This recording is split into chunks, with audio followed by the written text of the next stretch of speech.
Boa tarde. Hoje então nós seguimos com mais uma entrevista.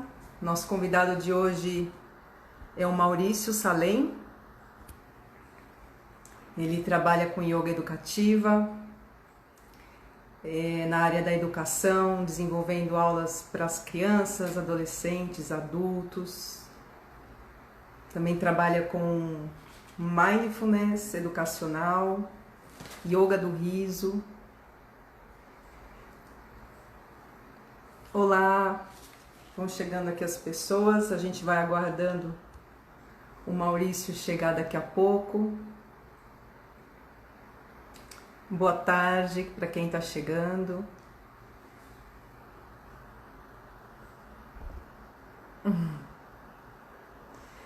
Enquanto a gente vai conversando, vocês podem colocar as perguntas.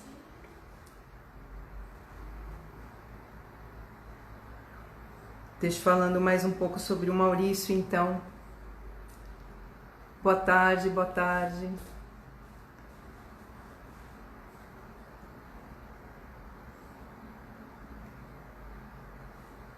O Maurício também, ele além de ser professor, ele dá curso de formação de yoga, voltado para o yoga educacional, dá curso também de especialização.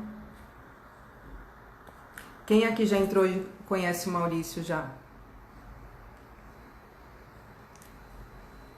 E vamos lá, acho que o Maurício está chegando.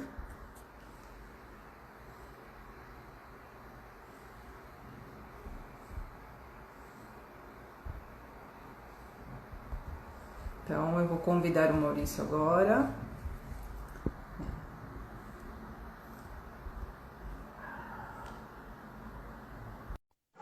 Vamos ver.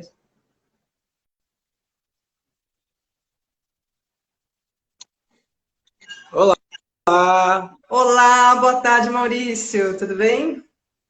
Patrícia, tudo bem? Como é que você está? Está me ouvindo bem? Tô te vendo bem, te ouvindo bem, e você? Também, estou aqui vendo só as conexões. Sim, A sim. princípio, tudo bem. É sempre um jogo de improvisos, né? Essas lives. E É aí? porque não depende de você, né? Depende do Instagram. É, é assim, é um grande exercício que nós não estamos no controle, né? Só uma Pô, parte. Muito bem, isso é Maurício. verdade. Bem-vindo, Tudo então. bem. Então, Maurício, eu gostaria de começar com a pergunta de como você começou no yoga e como você conheceu o yoga, principalmente, quando você ouviu a palavra yoga, que você contasse desse seu início, um pouco da formação e já emendando o que te levou a, a partir para o yoga na educação. Eu já te apresentei aqui um pouco para as pessoas, embora talvez dispense a apresentação, muitos já te conhecem na sua área aí há muitos anos já trabalhando com yoga, né? Então é isso.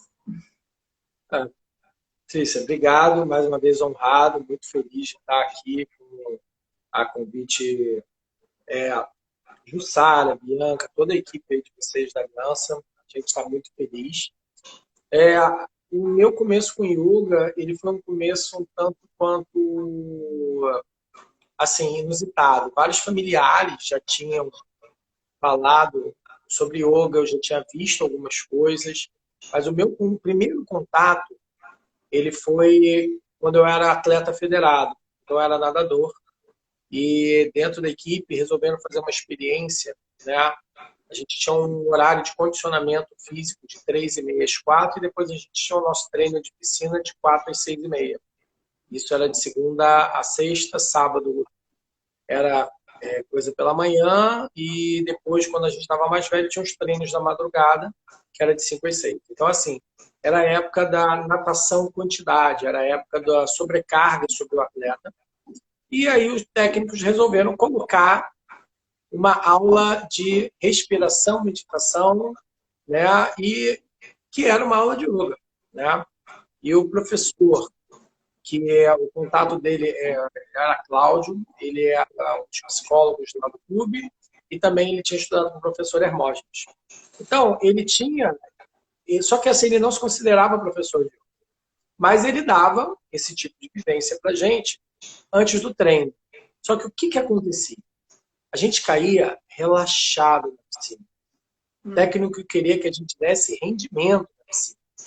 Só que assim, só dava rendimento quem nadava fundo. Eu nadava fundo. Então eu percebia que aquilo mexeu comigo. Eu conseguia trabalhar melhor no momento que eu nadava, mas eu só conseguia sair daquele estado, assim, que a gente saía muito relaxado. E a gente só conseguia sair daquele estado, sei lá, 20 minutos depois, meia hora depois, um cidadão gritando, e eles fumavam na época, na década de 80, se fumava, né? E o cara dando uma baforada de cigarro na tua cara. E aquilo foi uma coisa que assim, me chamou a atenção. Eu falei, gente, que interessante. Como eu me senti bem aqui. A minha prima, né, ela fazia yoga com a professora Leia Mello, aqui perto, em Ipanema. E a professora Leia, né, ela falou, pô, Maurício, você está gostando? Vamos fazer uma aula. Eu fui, né? Eu conheci a professora Leia. Isso ali, moleque, 86, 87. Só que eu fui fazendo algumas aulas, né? E aí eu comecei a entender uma aula de yoga com começo, meio e fim. Porque lá eu entendi um recorte da prática, né? Anos depois, eu entendi que aquele protocolo podia ser adaptado para dar performance, né? Mas, enfim, aí comecei a praticar, né? Mas não com tanta regularidade, porque afinal estava fazendo vestibular, estava estudando ainda. E isso era uma coisa que, tipo assim, eu trouxe para mim. Eu falei, não, eu gostei disso. E aí eu E que comecei a ano matar foi isso, Maurício, que você começou a de praticar? 86, 87, e aí eu fui até 90 de formas irregulares. Tanto que eu Sim. entrei mais na regularidade em 89. Tá. Né? E aí eu comecei a matar, aí eu substituí, né? Então, terça e quinta eu deixava de ir pro treino e ia fazer aula. E aí o que acontecia? O meu rendimento melhorou. O meu rendimento melhorou pelo repouso. E a qualidade de repouso que eu tinha no intervalo da sobrecarga de treino. Isso eu só fui entender 20 anos depois. Tá? Isso era uma coisa super interessante, porque mexe muito com uma questão do atleta, né? Dessa questão da performance. E eu trabalhava com uma estrutura chamada educação informal, né? Que é um modelo de educação em que nós, adolescentes, damos aula para as crianças, aí os adolescentes de 20 dão aula para a galera de 16, e o fato de ter essa proximidade de idade dentro da educação informal faz com que, tipo assim, você crie vínculos e elos de confiança, e eu dou responsabilidade para o adolescente. E eu trabalho nos movimentos de educação informal desde os 10 anos que eu estudo nisso, que me levou a fazer normal dentro da escola. E como eu era monitor, nos acampamentos, que a gente tinha acampamento em julho, em dezembro, a gente fazia o quê? A gente fazia aulas de yoga pela manhã.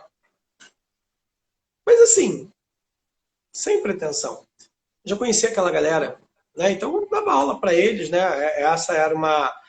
a gente organizava, a gente tinha dias na semana para organizar atividade pedagógica, atividade que levava o indivíduo a ter autonomia de pensamento.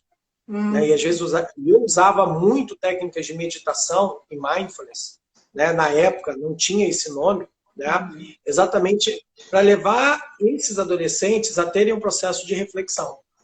E aí, na década de 90, em 1990, né, uma coordenadora, através de um dos alunos que fez o acampamento, soube e me chamou para trabalhar com o terceiro ano. Tá. E aí, eu comecei a trabalhar com o terceiro ano, dando aula de yoga. Né? Só que assim, o que acontecia? Eu tinha pouquíssimas referências a quem procurar. A professora Leia tinha dado aula numa escola em 1969.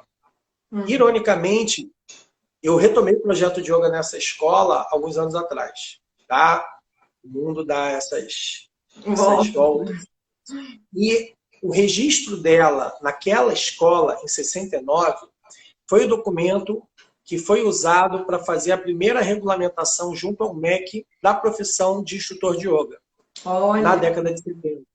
tá. Tanto que quando a BPY aqui no Rio de Janeiro, ela é fundada em 73, que é a primeira associação, é o primeiro curso de formação existente no Brasil, e na época teve a regulamentação do MEC.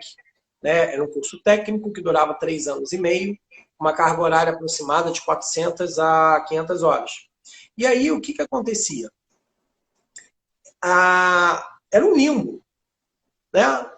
Porque, assim, eu tinha pouquíssimas referências de procurar yoga na educação. A gente tinha que procurar em livro. Aí, a professora Léa me passou algumas indicações. A professora Hermógenes me passou outros contatos. E eu pude começar a entender um pouco mais sobre esse universo. Só que, assim, era um universo muito experimental. Porque não se tinha preocupação de entender a fase motora da criança. O que se tinha, as intervenções eram muito pontuais. Porque o que acontece? O Brasil ele tem uma situação que, desde a década de 70, eu tenho um declínio da educação pública e eu tenho uma ascensão da educação privada nos centros urbanos. A educação privada ela tem uma gestão que permite uma flexibilidade no currículo. Sim. Então, eu tenho cases pontuais que introduzem o yoga. E esses cases pontuais que introduzem o yoga, nem sempre tem o quê? Um registro da didática que foi aplicada dentro da escola. Até na Índia isso ocorre. Né? Então, isso era uma coisa interessante, por quê? Porque ali na década de 90, eu trabalhei dentro de um processo de experimentação. Eu peguei a aula que eu tinha aprendido com meus professores de referência, né? E comecei a adaptar dentro da escola. Conheci também na década de 90 o professor André De Rose, o professor Pedro Kupfer. E o André, ele dava aula na FEBEM, que era a Fundação do Menor. O André tinha uma pegada com adolescente e a gente conversava sobre isso. Né? Então, eu tive que ir fazendo soma de atividades. Só que, qual era a minha situação? Eu dava aula regular. Então, eu batia o ponto, dava aula, conversava com os alunos e saía. Né? E depois de um tempo, terceiro ano vira terceiro segundo, científico na época. Vira terceiro, segundo, primeiro. Aí depois vai para o ginásio, que hoje é o Fundamental 2. E aí fui aumentando. Só que assim, qual era a função da prática? Né? A função da prática é: eu quero que o aluno do ensino médio saiba não ficar nervoso para a prova, querer um pílula mágica. O aluno vai se concentrar, ele vai encontrar o yoga e tudo vai mudar na vida dele. O mundo será, como diz a minha diretora, vai ser o mundo colorido do moranguinho, tá? Em que tudo vai ser fofinho, inho. E não é. E não é, porque tem diversas questões. E num determinado momento, no final da década de 90, a gente teve várias. E porque assim, eu toquei minha vida dando aula de yoga, né? Toquei minha vida dando aula de yoga para adulto, empresa, para idoso e na escola, né? De uma primeira faculdade, posteriormente uma segunda e depois uma pós. Então, isso daí foi me fazendo o quê? Eu fui indo, mas num determinado momento eu cheguei num dilema.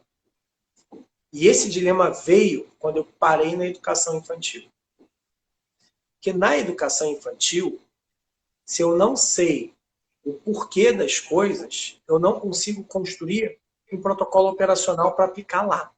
Exato. E aí veio o mundo desabando.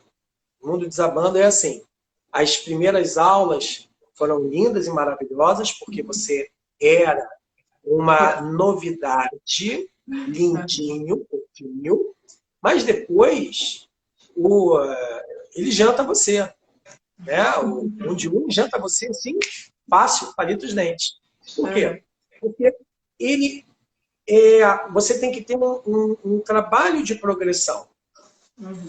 E foi nesse momento que a gente tem um ponto emblemático para a gente, né? foi a época em que começou a chegar muitas linhas de yoga no Brasil, foi no final da década de 90. Então eu tenho, chegando forte no Brasil, a Iyengar, tenho forte chegando a Ashtanga Vinyasa, o Power Yoga, e eu tinha o movimento do yoga clássico, que não conseguia enxergar esse movimento que estava chegando, entendeu? Então, essa turbulência, né? E mais o fato de eu estar dentro da escola, muito preocupado com o que eu estava fazendo, porque eu comecei a perceber, e isso foi uma coisa que eu, graças a Deus, eu tive bons coordenadores que me orientaram, foi registra, anota e faz a coisa de uma forma um pouco mais coerente para você adequar a prática dentro da nossa realidade escolar. E isso era uma coisa que assim a gente não tinha parâmetro ainda, né? Eu gosto de fazer um paralelo com a capoeira. A capoeira, ela tem todo um procedimento cultural e filosófico, mas quando eu falo dela dentro da prática escolar, ela tem uma outra adaptação. E aí o que aconteceu? A gente teve diversos grupos no Brasil, né, que fizeram o quê? Essa preocupação de fazer essa adaptação pedagógica. Essa adaptação pedagógica deu base para quê? Para dar um salto em termos de trabalho qualitativo da disciplina. Tanto que ela não era nem... A educação física nem olhava para ela ali no final da década de 80, início de 90, e ela dá um salto. E hoje você não consegue ver um programa de educação física que não tenha capoeira. E o yoga era a mesma coisa. Não se tinha um olhar para isso. Por quê? Porque os grupos estavam preocupados em ficar dentro dos guetos. Os grupos estavam preocupados em ficar dentro do núcleo confortável dos centros de yoga. E aí, quando a gente chegava para fazer um trabalho dentro da escola, não havia diálogo. Porque eu queria falar... Ok, imagina, vai chegar para o teu coordenador da educação infantil. Pô, o que você vai fazer com a turma hoje? Ah, não, hoje eu vou fazer um exercício de prana para ir dar pingalada, dar um ajuste e eu ter uma organização do chakra, do Muladhara Chakra. O coordenador vai olhar para você e vai falar, what? Exato. Aí depois você, não, e aí eu vou acender um incenso para harmonizar as energias. Aí o outro vai falar, o quê? Passa no DP, tchau, você não serve para trabalhar aqui. Não tem coerência na sua fala. Claro, claro. Isso era uma coisa extremamente complexa, por quê? E você fez todo esse trabalho de adaptação, então, né, Maurício? Isso é muito rico, né? É maravilhoso, né? Foi porque não tinha, porque eu comecei a pesquisar. Aí eu pesquisei todo mundo que escreveu sobre yoga para criança e yoga para adolescente antes. E eu não tinha ninguém dando aula de yoga para crianças e adolescentes dentro da grade. Não havia. Eu tinha um case de centro de yoga, eu tinha case de dar um elemento ou outro dentro da sala de aula, mas não era uma aula começo, meio e fim. Eu cheguei a pesquisar na Índia. Tipo assim, você tinha muita coisa ainda ligada a centros, mas você não tinha como um elemento dentro da escola, como um saber dentro da escola. Aí, eu fiquei desesperado uma época. Tinha uma época que eu falava assim, cara, eu não acho que eu estou fazendo uma coisa coerente. Eu tinha vários professores da antiga geração que me apoiaram, né? Então, isso eu fico muito honrado de ter, assim, professora Leia me apoiando, professor Hermógenes me apoiando, meu grande amigo André, professor André me apoiando. Tipo assim, continua, sabe? E eu tinha alguns professores que vinham comigo assistir a aula dentro da escola e falavam, cara, isso é muito difícil. Porque é muito mais cômodo dar aula no centro de yoga, né? E aí, teve uma hora em que tudo convergiu ao mesmo tempo agora. No final da década de 90, a gente tem uns grupos de estudo, né? Eu comecei a montar um centro de estudo para estudar sobre esse assunto. E um dos elementos era a gente entender como é que a prática da Hatha Yoga funciona cientificamente. Aí veio um projeto que a gente chama hoje do Ciência do Yoga, que ele entra com a definição operacional da prática da Hatha Yoga. Para eu poder responder o porquê o Ashtanga, Iyengar, Hatha Yoga clássico, Shivananda, Satyananda, todas essas práticas podem ser chamadas de yoga. O que é o yoga dentro de uma visão mais científica? Como fazer essa adaptação para a nossa realidade brasileira? Porque se eu não tivesse isso, eu era um cego guiando outro cego. Porque assim, eu vou cantar mantra, fazer yoga. Não, eu vou fazer a meditação e o cara vai falar no meu ouvido onde que eu tenho que ir. Eu vou fazer pranayama. Não, vou fazer asana para entrar no Circo de Soleil. Tipo assim, o que é a prática operacionalmente falando? Sim. Então, isso foi uma coisa que, assim, teve uma hora que a gente, também o universo conspirou, no nosso grupo de estudos.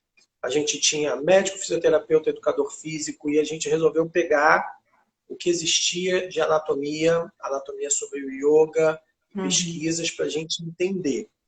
E aí a gente começou dentro de a gente foi um dos pioneiros aqui a estar falando sobre anatomia miofacial, ali no final da década de 90 e início de 2000.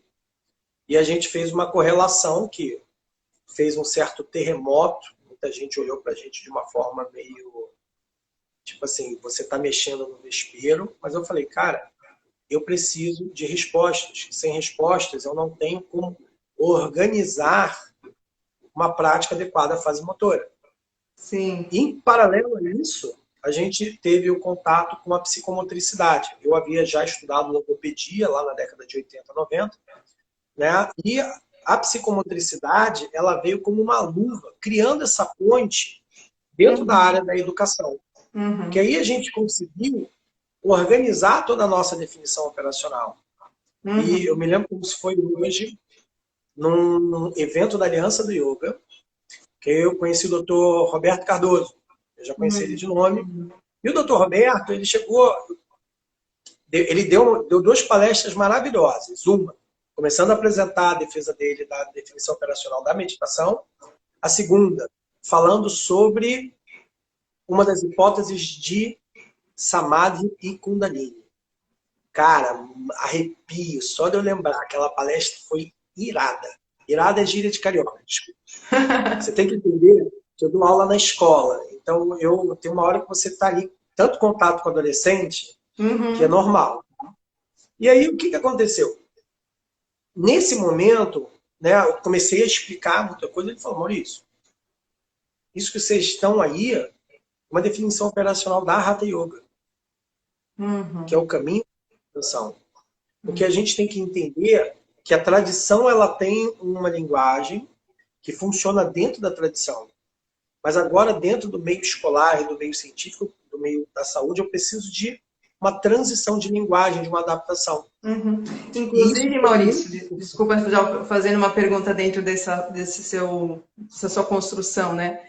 Imagino que deva ter caído como uma luva, assim, dentro até de um processo que Piaget explica, né? Educação, os processos operatórios da infância até a adolescência, como que a criança vai desenvolvendo o sistema nervoso central, os movimentos, né? Estabilizador, aí, manipulativos. O yoga, acho que se encaixa perfeitamente, né? Imagino que você também pesquisou na educação e para aproximar essa linguagem, não? Sabe por quê? Porque o que acontecia? Eu estava estudando um trabalho de alinhamento. E aí eu vi assim, mas se a gente levasse isso para as crianças, seria tão bom. Eu falei, não dá para levar isso para a criança. Ela não tem musculatura para isso. Sim. O trabalho da criança é em função da marcha. Eu tenho que desenvolver a base do asseguramento emocional, que ela está na construção do movimento. Exato. Então, respeitar o processo, né? E aí, foi assim, tipo assim, a gente começou a fazer as perguntas. Então, a gente perguntou como é que a prática funciona, qual a base operacional, o que acontece. Eu estava na escola dando aula. Eu não estava de bobeira. Eu estava lá, minha carteira assinada, eu tinha que dar relatório da educação infantil, então, passei a dar relatório. E aí, o que aconteceu? Teve um momento que foi, é na crise que a gente cresce, né? Mas, Maurício, você estava dando aula exatamente na escola como professor de educação infantil, ou só de yoga exatamente? Colocando a Professor de yoga. yoga dentro da grade. Tá. No começo, eu não tinha nem coordenação, eu era lost, perdido. E aí eu tinha as coordenações de cada segmento. E depois eu falei assim, gente, eu preciso de amiguinhos para conversar, né? E como eu estava falando muito sobre a questão de desenvolvimento psicomotor, né, a gente começou muito dentro de todas das coordenações de educação física a estar inserindo o yoga como esse saber de desenvolvimento do corpo, apesar dele ser mais amplo. E aí começou toda uma jornada que eu digo que, assim, meus primeiros 10 anos foi só o aquecimento. Sim. Porque quando eu caí na educação infantil, tipo assim,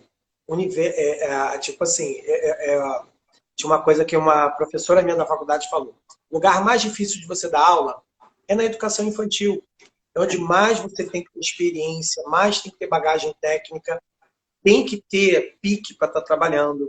E isso é uma coisa que, assim, se você não tiver, não adianta. É. E aí começou, no início de 2000, a tudo se Maurício, conectar.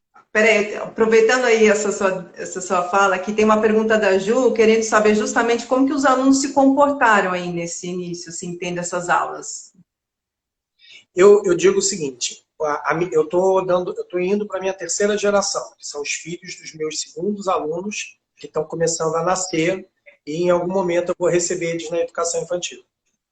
A minha primeira geração, eu falo isso em curso, eu dou graças a Deus que eu não machuquei ninguém. Por quê? O que eu dava? Eu dava Sirsasana, Mayurasana, exercícios difíceis, Bhastrika, em excesso. Teve um dia, eu dava aula antes do Simonal. Essa é uma história clássica. Eu estava estudando meditação dinâmica e riso, né? Eu resolvi fazer uma sessão de riso antes do simulado de 4 horas dele. Do tipo assim, pô, eles vão entrar relaxados. Os caras não sabiam nem escrever o nome. Porque eu desconstruí o processo lógico que organiza a informação. Claro. E aí, ele não queria fazer a prova. Aí depois de conversar com o coordenador, falei, olha, eu fiz uma nhamba aí, porque eu entendi o procedimento errado. Eu não tinha ideia de protocolo. Hoje, quando a gente está dentro da yoga educativa, isso foi assim um start que começou bem ali dentro do projeto do Ciência, que foi o quê? Quais são as fases motoras? Quais as questões prioritárias dentro das fases motoras? O que pode ser elemento de construção básica, o que pode ser de elemento de construção transversal e complementar? Como eu vou entrar com esse elemento dentro do planejamento da escola? Sim, como eu vou construir um planejamento de longo prazo? Quais os objetivos pedagógicos da prática? Sim. Então, a gente, quando veio com uma questão mais clara, porque o que acontece?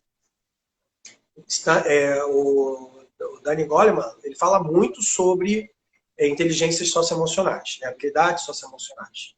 Isso porque o Gardner também ele vai estar dentro do eixo intrapessoal, interpessoal, sociopolítico relacional.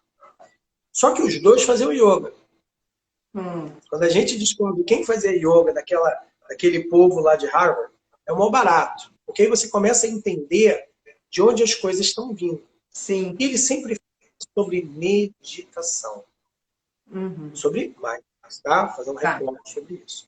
Então, para eu entender meu movimento interno do emocional, eu tenho que construir um processo de disciplina. E esse processo de disciplina tem que ter uma âncora de construção e organização tônica.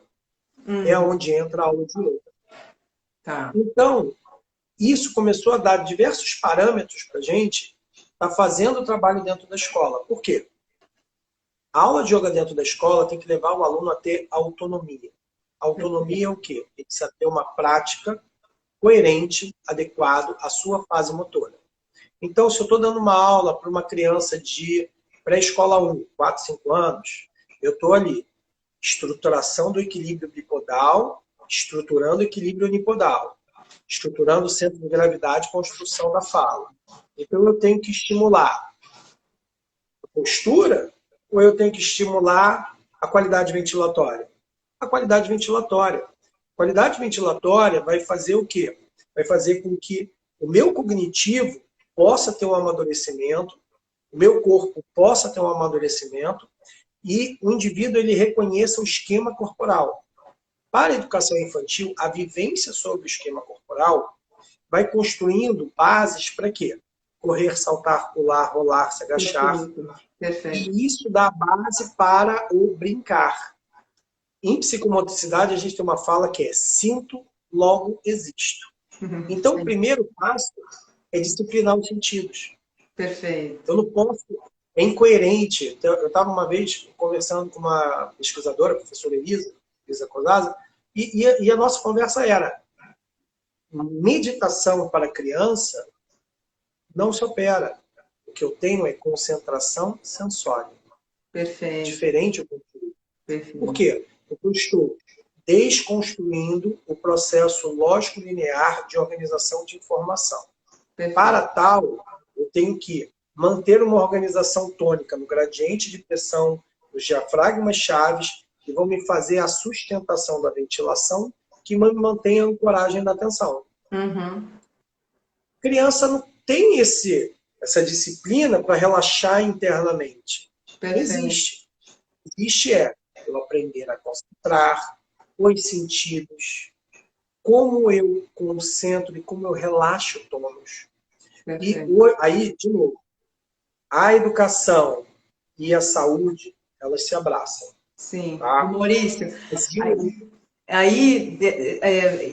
além dessa sua adaptação, né, perfeita aí das fases motoras, falando no nível mais grosseiro, físico, né, também da concentração, que você fez toda essa adaptação, que nem no seu portal você diz que educando o ser humano para o autoconhecimento, né? Então, é claro que, está bem claro pelo que você falou, de respeitar as fases da criança de desenvolvimento. Mas quando você trabalha com os adolescentes, talvez em alguma fase você também coloca assim a visão do ser humano para esse autoconhecimento, além das posturas físicas. Tem uma frase do Maharishi que eu adoro, que ele fala sobre educação, né, yoga na educação. Agora é a hora de fornecermos o conhecimento do conhecedor, juntamente com o conhecimento de todas as disciplinas, né? A minha pergunta é se você vai também nessa visão do yoga, assim. Porque todo o trabalho que a gente está fazendo de educação infantil e Fundo 1 está culminando aonde? No Fundamental 2, no processo e nas tomadas de decisão, e no ensino médio. Quando aquele adolescente começa a sua jornada, né?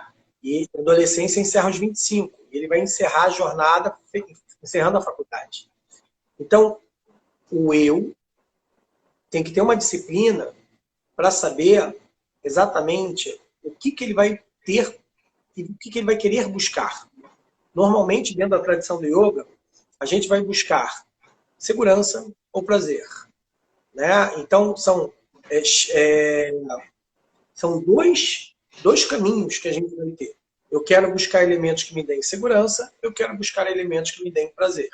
Quero buscar elementos que me ajudem o meu sistema simpático a ficar tranquilo, ou o parasimpático, que é a busca do prazer, luta e fuga ou recompensa. A gente vai para esses dois lugares. Quando aquele adolescente tem diversas carências emocionais, às vezes pela fase, né? Ou seja, até o Fundamental 1, a figura paterno-materna é muito importante. Entrei na adolescência, começo a renegar a figura paterno-materna para descobrir a minha autonomia. E na minha autonomia, eu mudo o parâmetro de relaxar. A criança relaxa na figura dos pais, por isso que muitos filhos vão dormir tarde enquanto os pais não chegam. E agora, na pandemia, a gente teve uma grande mudança nisso. Né? E o adolescente, ele faz a negação dessa figura, por quê? Porque ele quer construir a sua identidade. Então, a identidade dele muda a cada dia de acordo com o grupo. Até ele poder começar a entender seus gostos e aversões. E aí é bem interessante, por quê? O que, que é um... A gente tem o processo dos acumuladores, né? Aí eu quero isso, eu quero isso. Aí tem os acumuladores emocionais. Aí eu quero essa situação. Aí eu quero essa situação. E o que, que é o processo, o que, que começa o processo do autoconhecimento? É um relaxar interno. A professora Glória Areira, ela tem um exemplo que eu adoro. Que ela fala assim, que a professora Glória Areira também já foi professora de escola, tá? Então ela tem uma visão maravilhosa. Então ela falava assim, a criança quer o boneco. Ela tá lá brincando. Aí quando duas crianças querem o mesmo brinquedo, aí tá. Mas o que, que é esse processo de plenitude? A criança trouxe o boneco para si. O que, que ela faz quando traz o boneco para si? Ela relaxa. Ao relaxar, a noção do eu dá uma folga. E aí, o que a gente chama dessa inteligência existencial espiritual, ela se manifesta. Não que ela vai bater no teu ombro e vai falar, oh, eu sou sua alma. Não. A noção do eu relaxa.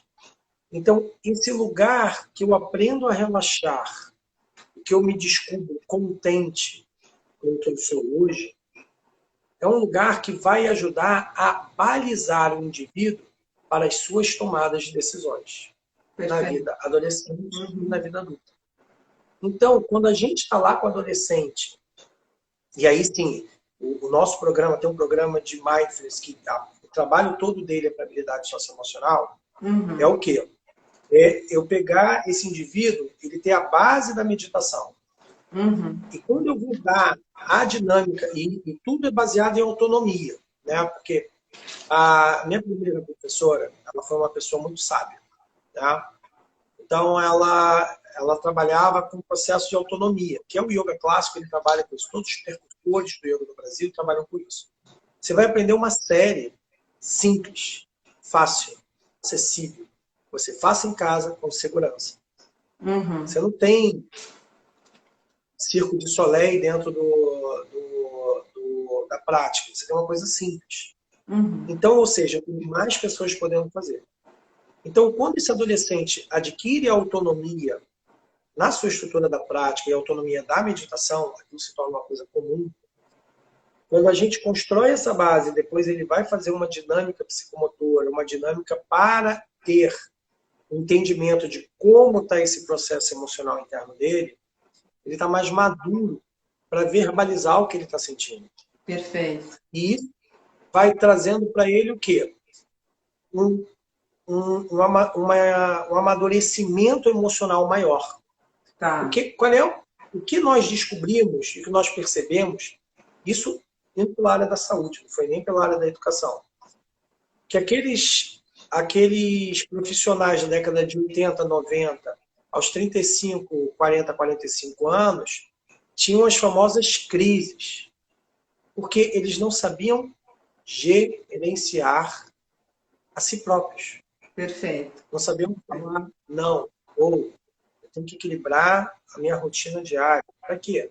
Para eu, hoje, aqui eu estou trabalhando, saí do trabalho, agora eu vou acalmar, vou chegar em casa e vou dar atenção para os meus filhos. Eu tenho que construir esse vínculo com eles. Certo. Porque esse é o vínculo que vai dar solidez, segurança, para eles poderem dormir em paz. Se eu não construo esse vínculo com eles, e eu vou chegar em casa às 9 horas da noite, eles vão querer de 9 a 10 construir esse vínculo comigo. E vão dormir pouco. Vai atrapalhar todo o desenvolvimento motor deles. Com o adolescente, era até o mais engraçado, o adolescente quer virar à noite. E aí eu falo, galera, o sono é o maior aliado da sua memória. E o que foi a grande descoberta, né, dentro do ciência, que é o quê? Que foi o terremoto mesmo. Depois de uma aula de yoga, se eu transformar o relaxamento em um ciclo de sono profundo, os impactos para o cérebro são gigantescos. Imagino. Minha primeira professora, ela entre uma aula e outra, ela terminava a prática com a meditação, depois a gente deitava para o relaxamento, e a gente tinha um tempo variável. de 5 a 15 minutos até a próxima turma entrar. Era muito comum você ter as pessoas dormindo. E aquele repouso fazia toda a diferença. Por quê? Porque a minha mente ela passa a operar com outro parâmetro. Eu desliguei o estado de alerta, regularizei o estado de alerta, e os meus sentidos operam sobre um novo alerta. Uhum. Né? E aí, quando eu levo isso para dentro da educação, exatamente num modelo operacional, e foi a trajetória toda do portal, ela é muito em função disso, né? A gente, eu até digo que foi engraçado, né? Porque eu comecei a fazer formação para aprender mais. Uhum. Né? Eu não estava preocupado, vou estar dando aula. E eu gostava de dar aula na escola. E o tempo foi passando. Depois, eu fui dar formação em Hatha Yoga, em meditação. Uhum. E eu compartilhava o meu conhecimento dentro da escola. Uhum. Em determinado momento, tudo virou em função dentro desse trabalho e que hoje que todo mundo conhece como o Portal Yoga Educação, né? Que antes era o Centro de Estudo de Educação e virou o Portal. E muito desse modelo de trabalho, de pesquisa para a formação em Hatha Yoga, a gente acabou levando para o curso da faculdade. Né? Que eu faço combinação hoje, eu, Dene, Ana Lu, né? Dene Galdeano, Ana Lu Matsubara, que é o curso da Fernão Dias, que é voltado para a área da saúde. Mas o mais interessante é que a base operacional é a mesma. Né? A forma como a gente enxerga esse trabalho, e a escola, eu estou falando de saúde preventiva. Por quê? Se eu não tenho esse espaço dentro da educação para trabalhar esse lugar, que é um diálogo da inteligência corporal sinestésico-motora, a inteligência naturalista, o que rege toda a parte de asseguramento emocional, eu não tenho base para entender a inteligência intrapessoal, pessoal. Então, esse eixo de trabalhar mente, nesse lugar que eu tenho um diretor que falou assim, pô, Maurício, se você falar inteligência existencial espiritual, vai ter muito pai que vai chiar. A gente tem que pensar no nome melhor. Aí ele colocou inteligência de transcendência. Show, transcende para algum lugar politicamente correto. Perfeito, né? Tem que adaptar, né, para ter, assim, mais apropriação até, né, para aproximar mesmo. Tem uma pergunta aqui, a gente perguntou, as crianças a partir de que idade que você trabalha? Vamos lá. Eu vou considerar a aula de yoga a partir da pré-escola 1. Por quê? Porque eu vou estar trabalhando qualidade ventilatória, trabalho postural, trabalho de marcha, trabalho sobre motricidade orofacial, trabalho sobre motricidade fina, ativação do tônus, relaxação do tônus, e existe uma compreensão por parte dessa criança. Uhum. E ela consegue desenvolver de forma autônoma as séries de yoga adaptadas à idade dela. Ótimo. Do berçário 1 ao maternal 2, tá? Que é de 4 meses até 4 anos, né? Eu não gosto de dar o nome de aula de yoga. Porque eu, como psicomotricista, trabalho com a estimulação psicomotora. Mas eu vou usar os protocolos que eu desenvolvi dentro da yoga educativa e eu coloco num outro formato, que é adequado para desenvolvimento psicomotor. A criança... Porque assim, não adianta eu chegar e falar assim, eu vou dar um Tadasana para uma criança de 6 anos por 2 minutos. A fibra muscular dela não sustenta. Não, perfeito. Não, isso está bem claro, Maurício, que você fez uma perfeita adaptação às fases motoras da criança, né? Super, assim, adequadas, né? Sabe que eu queria fazer uma pergunta sobre meditação, que você trabalha também? Na verdade, são duas perguntas, né? Eu sei que você usa mindfulness, esse nome. Eu queria perguntar por que, se é porque você usa talvez esse recorte, não sei, do que o mindfulness é da meditação com uma atenção plena, não sei como que é. E outra coisa é como você vê a meditação, porque eu estava olhando aqui, né, vendo sobre a aprendizagem, que é aquela que desperta as nossas capacidades inatas, assim, com essa visão, né, a fim de desenvolver novas habilidades. E a minha pergunta é, que é um estudo meu também, você acha que a meditação são nossas capacidades inatas ou é uma habilidade adquirida? Entende? Entendi a sua pergunta. Então, vamos lá. Primeiro, eu vou responder a questão do Tá, mindfulness, tá? ok, ok. Na década de 80, eu tinha meditação dinâmica, meditação com incenso, meditação com o cara falando no meu ouvido, meditação guiada, a meditação vipassana. Eu tinha uma panaceia de meditação. Para quem gostava de estudar, era incrível, porque eu tinha uma base muito sólida da minha primeira professora dentro do silêncio, tá? De meditar, uma pequena orientação e depois do silêncio. E aí, eu tive, assim, duas felicidades. Primeiro, quando eu encontrei os trabalhos do John Kabat-Zinn sobre mindfulness, em que a preocupação dele era uma linguagem mais científica. Sim. Eu tenho estudo dentro da tradição. E algumas meditações, eu estou falando de deidades, eu estou falando de um processo que vai em choque cultural. E eu não tenho esse espaço na escola. E o trabalho todo de pesquisa do John Kabat-Zinn, até porque um recorte super interessante, a maioria das pesquisas científicas são sobre o protocolo do mindfulness. Quanto tempo, como eu vou fazer, a forma autônoma, isso sem eu estar no modelo sectário, que eu digo assim, de estudo dentro de uma tradição. Então ele conseguiu fazer essa ponte. E aqui no Brasil, o Dr. Roberto Cardoso conseguiu fazer esse grande trabalho de integração sobre a definição operacional da meditação. Né? Tanto é que a base do trabalho dele foi a base da FDA americana, né? Sobre meditação e saúde. E aí, o que acontece? E isso tem um impacto no nosso trabalho, que a gente chama de mindfulness educacional. Até porque, dentro da escola, a gente tem que adotar uma linha de trabalho, porque os pais, quando a gente fala a palavra meditação, né, só meditação, na imagem dos pais vai milhões de coisas. Quando eu tenho o mindfulness, é um recorte que ele fala, é mais associado à saúde. Isso dá segurança para os pais. Tá. Depois, eu tenho a questão da prática física. Né?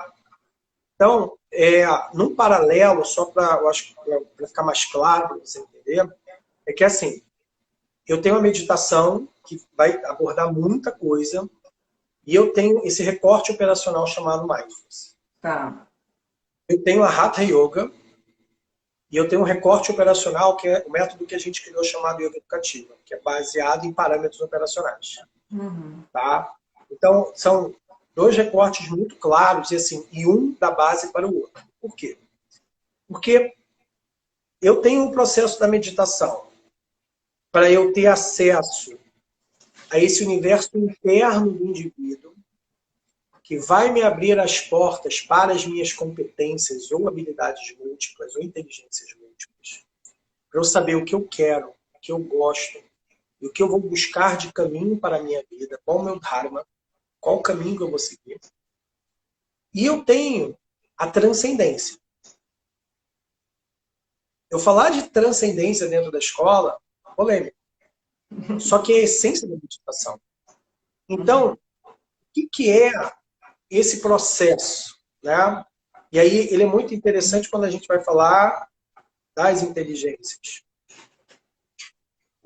A inteligência da transcendência, que é o objetivo final do processo da meditação, é quando eu consigo fazer que esse processo lógico de organização de informações relaxe. E eu perceba que existe uma inteligência que ela é plena no eixo tempo. E ela é plena no eixo espaço. Eu não tenho órgãos de sentido para definir ela. E essa noção da plenitude exatamente é o lugar que todo mundo chega no sono profundo e que algumas pessoas chegam no trabalho da meditação. Mas que quando você volta da experiência, existe uma questão de eu estou bem, está tudo bem. e você consegue enxergar o mundo com clareza. Uhum. Só que quando você consegue relaxar os seus fantasmas motores, seus fantasmas psicomotores, o Bernard Alcouturier, um psicomotricista conhecido, ele tem esse termo, fantasmas psicomotores. Eu adoro ele. Muito bom. Que é aquela funcionalidade que está lá dentro de você, quando você acalma ela, você consegue começar a olhar as habilidades que existem dentro de você, que você tem uma maior harmonia. Uhum. Então a meditação pode tanto ser direcionada para esse entendimento de habilidades, Uhum. e isso um trabalho de habilidades é muito importante. E ele também pode ser feito para esse trabalho de transcendência. Sim. Na escola, a gente não vai para cá. A Tá. gente vai para as habilidades. Por quê? Porque quais são os dilemas na escola? Sempre. Terceiro ano, então, primeiro ano, tem aula que a pessoa acaba a meditação, faz o relaxamento, faz a relaxação, dormiu, acabou, fala, pô, valeu. Em outras, que uma série de questões vem à tona, e você, como professor, é por isso que eu gosto de falar assim, professor de yoga, ele coloca o aluno para relaxar e dormir. Esse nível de projeção, o Swami Dayananda ele fala muito isso. Você receberá a projeção e você tem que estar preparado para isso. É a mesma coisa para o professor. É aquele nível de projeção quando a criança ela é colocada para dormir com pai e mãe. Tá. Então, aquele corpo que praticou a yoga, que praticou a meditação, aprende a relaxar, a entrar no equilíbrio e cria um vínculo de projeção de confiança com o professor. Aí vem as falas.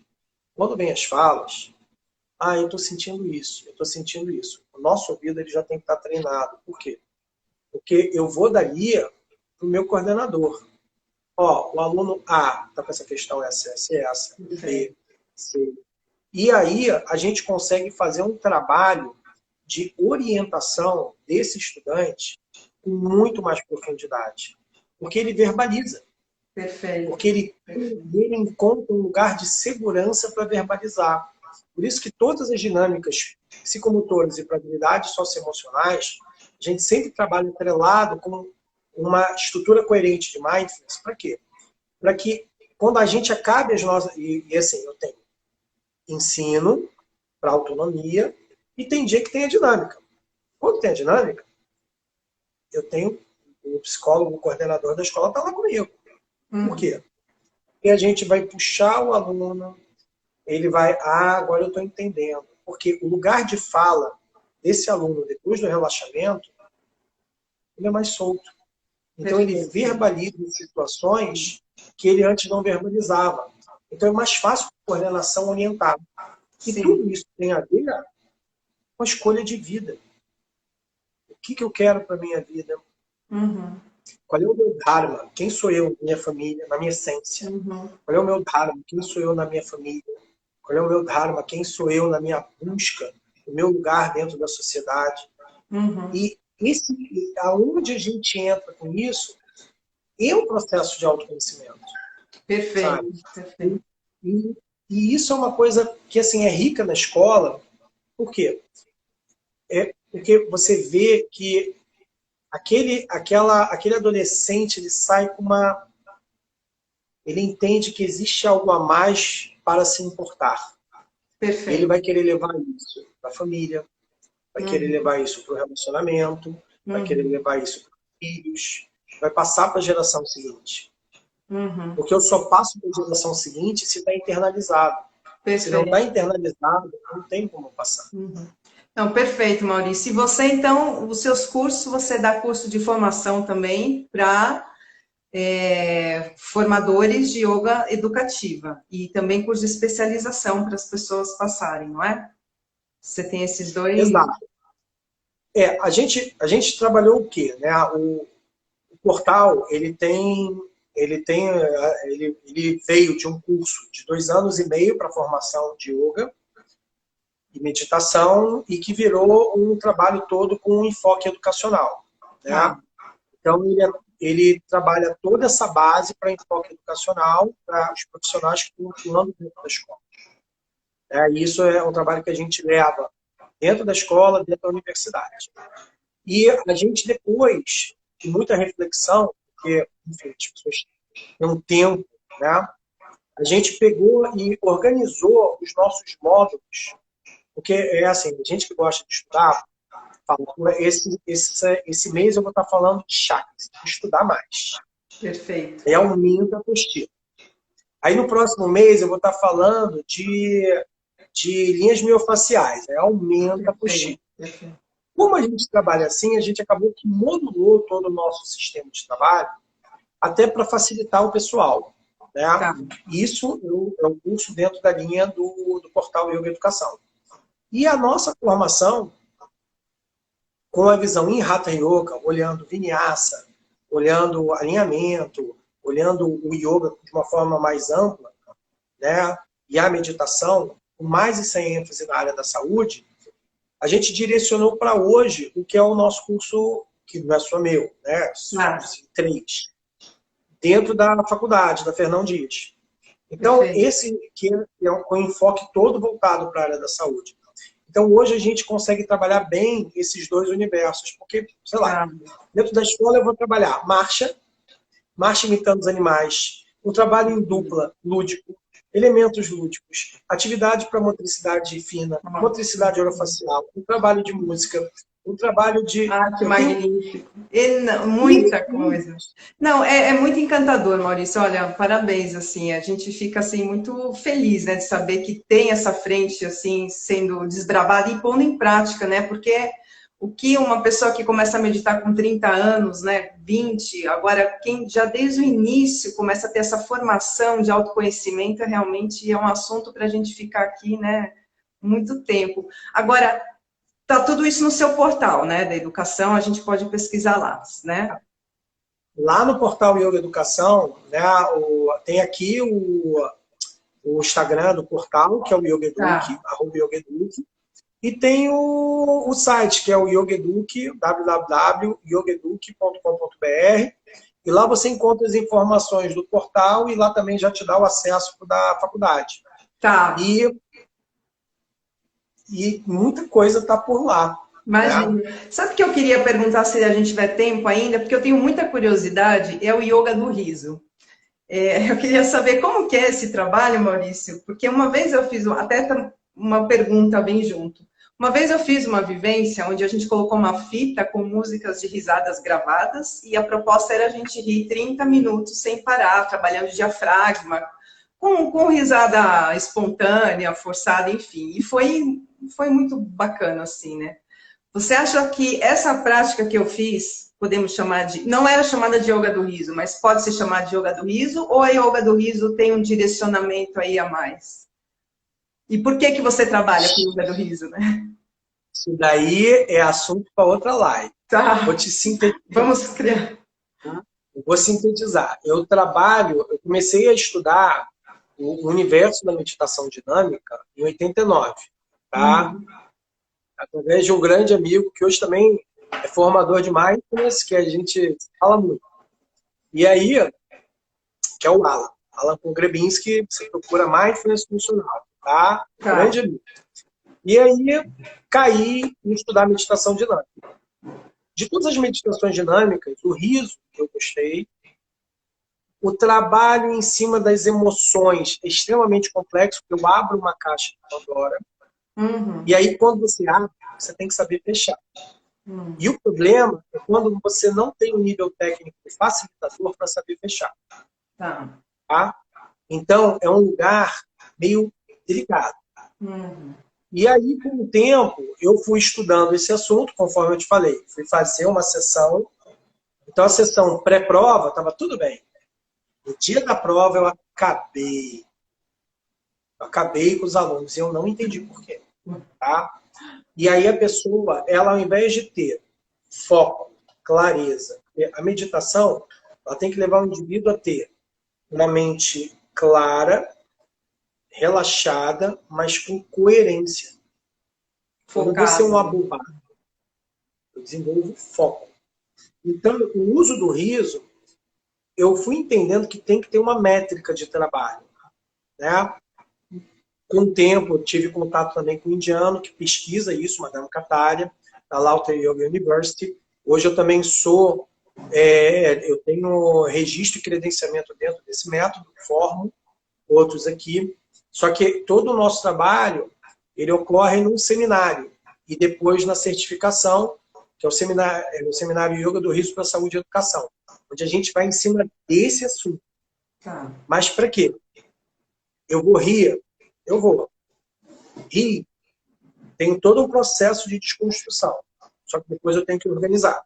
Perfeito. E aí, a ideia é como a gente organiza isso. Porque dentro da escola, eu tenho esse espaço. E muita gente lá atrás falou assim, o Maurício está se metendo com essa galera de riso, meditação dinâmica, isso daí é meio estranho, entendeu?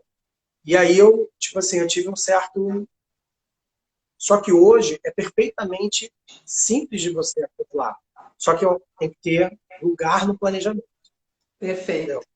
Ô Maurício, quinta-feira, então, você vai dar uma prática aqui com a gente também, às 4 horas no mesmo horário. Você já tem ideia da prática ou não?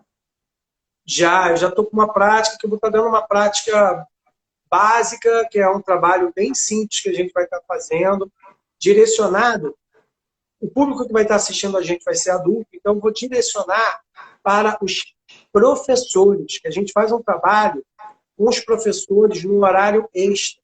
Tá. Então é todo um trabalho para o professor regente, né? Educação infantil continua a grande maioria. Dá aquela relaxada, para ele chegar um pouco mais calmo em casa. Perfeito. Então, a nossa orientação de prática vai ser para lá. Ah, perfeito. E é super pertinente, né? Porque com essa pandemia os professores estão muito estressados, né, Maurício? Inclusive, não tem esse. Quem cuida dos cuidadores, né? É perfeito isso, né? A gente voltou agora. A gente voltou ano É, passado. Voltei ano passado a dar aula presencial, voltei agora. E a gente está exatamente nessa situação, né? Porque um lugar super delicado da gente trabalhar, as crianças querem abraço, querem contato, sim, e a gente está tendo que não fazer o que a gente gosta de fazer, que é esse contato humano, pois é. né? E, Pois é. e enquanto a gente não tem essa situação, muitos precisam fazer prática, muitos têm feito online. A Uhum, gente teve um aumento do número de pessoas praticando yoga. E os perfeito, professores de escola, a sua grande maioria de pedagogos. perfeito. Bom, então, Maurício, você quer falar mais alguma coisa? Acho que a gente já vai terminando por aqui e se encontrar na quinta-feira, né? Sim, quinta-feira a gente está aqui. Então, quinta-feira, tragam seu tapetinho, uma roupa para praticar. A prática ela é simples, não tem nada demais, tá Uhum. bom? Se tiver um tempinho, eu vou fazer o que eu faço nas formações. Eu explico o que foi feito, tá bom? Ok, Maurício, muito obrigada e até Eu que quinta, agradeço. então. Namastê. Namastê.